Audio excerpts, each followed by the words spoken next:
سلوا التاريخ كم مجدا سطرنا على صفحاته وبه تغنى.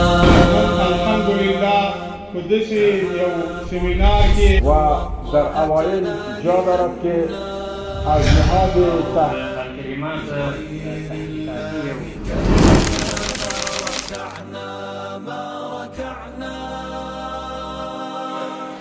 د انسان عقل ساتل دا د شریعت له وقمه د پنځګونو مقاصدو څخه دي، اما د انسان عقل په ټول قضایاو کې کار نه ورکوي.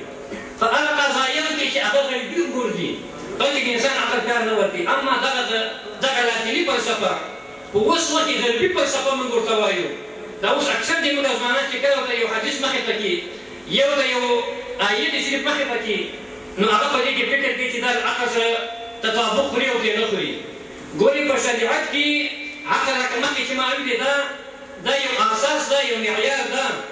اما هر عقل نه په شریعت کې هغه عقل چې شریعت ورته مسائل وړاندې کوي هغه عقل سلیم ده. د عقل سلیم باره کې علما دا خبره کوي چې د عقل سلیم دا د مجتهد عقل ده، د موږ عقل نه ده. ځکه چې کله کومه قضیه مخې ته راځي دا خپلو زده کوونکو دا خبره انتقال کوي چې د مسایلو د قضایاو حل دا په عقل باندې مه کوئ.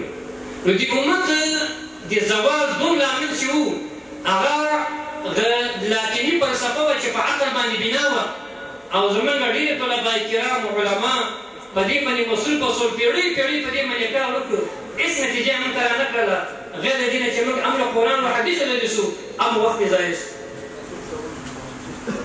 او د دې فلسفې په اړه باندې امام ابو یوسف رحمه الله فرمایي چې هر څوک د دین د مسئلې حل دا په د فلسفې په اساس باندې کې دا کار زندګي ده.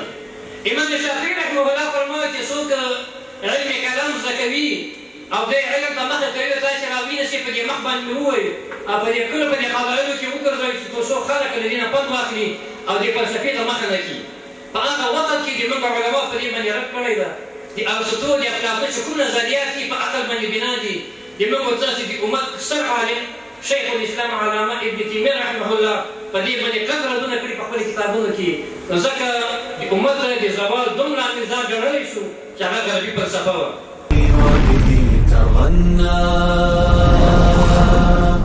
تهاب الأسد وطأتنا لأننا لغير الله كلا ما ركعنا ما